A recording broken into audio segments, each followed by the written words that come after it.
balita na ika'y mawiwili. Mga nagbabagang kamao, mga buksi. So mga par, matapos nga po siniwalat ni Ryan Garcia sa boxing world na isa daw sa mga dahilan ni Floyd Mayweather Jr. kung bakit galit na galit ito sa kanyang dating alaga ni si Gervonta Tank Davis. Dahil ginalaw daw ni Davis Boy ang pangalan ng anak na babae ni Kalbo. Nalaman daw ito ni Ryan Garcia mga idol mismo kay Mayweather. Kaya hindi na daw siya ngayon nagugulat kung gano'n na lang talaga batikusin ni Kalbo si Davis Boy. Sa katunayan nito mga idol, sunod-sunod ang mga patutsada ni Floyd sa kanyang social media. Nagpo-post ito mga idol ng footage ni Tank Davis na mataba pa ito at walang disiplina sa sarili. Parang nagpapahiwatig lang dito si Kalbo mga idol na kung wala talaga ang tulong ni Mayweather kay Tank Davis, hindi daw nito marating ang kanyang narating ngayon sa boxing sports na isa sa mga pay-per-view superstar. Kaya indikasyon lang ito mga idol na grabe talaga ang galit ni Kalbo sa kanyang dating alaga. Well, kahit sino man talaga siguro mga idol magagalit sa ginawa ni Gervonta Davis base sa mga sinabi ni Ryan Garcia. Masakit ito sa part mga idol ni Mayweather na tinulungan mo na sumikat si Davis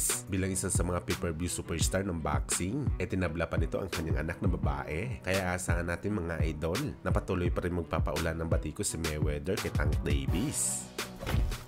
Samantala, breaking news po tayo mga idol. Ama na Devin Haney na si Belle Haney, brutal na sinabi na magpapaalam daw muna ang kanyang anak na si Boy Ilong sa boxing sports. Hindi naman daw total na magre-retero si Devin Haney. Magpapahinga lang daw siya muna mga idol sa bakbakan matapos malasap ang unang kabiguan nito sa laban niya kay Ryan Garcia na hindi lang siya basta-basta tinalo mga idol. Nabugbog talaga siya ng literal sa bakbakan. Kaya laylo daw muna sila sa boxing sports mga idol. Bibigyan daw muna ni Devin Haney ang kanyang sarili na makarecover. Hindi lang sa punishment na tinanggap nito sa laban niya kay Ryan Garcia, kundi ang mental stress na dulot sa kanya matapos mabasag ang kanyang itlog sa unang pagkakataon. Well, sabi pa nga mga idol ng Vatican trainer na si Robert Garcia, wag daw muna lumaban si Devin Haney ng isang taon. Palipasin daw muna nito ang sakit ng dulot sa kanya ng kabiguan. Ang boxing daw kasi mga idol, hindi lang labanan sa pisikal.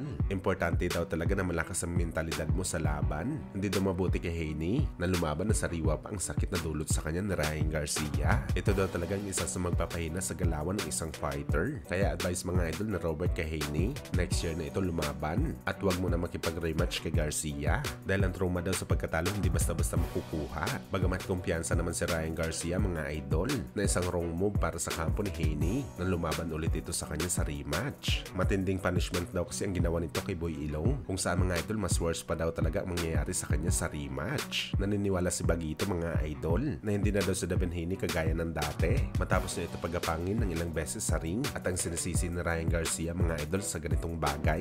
Walang iba kundi ang kanyang ama na si Belle Haney. Sinabihan na daw siya ni Bagito na ihinto na ang laban para maisalba pa ang kanyang anak. Ayaw daw makinig ni Billy Boy. Kaya kung humi naman daw si Boy Ilong mga idol sa kanyang susunod na laban, malamang epekto na ito ng trauma na ginawa sa kanya ni Ryan Garcia sa bakbakan.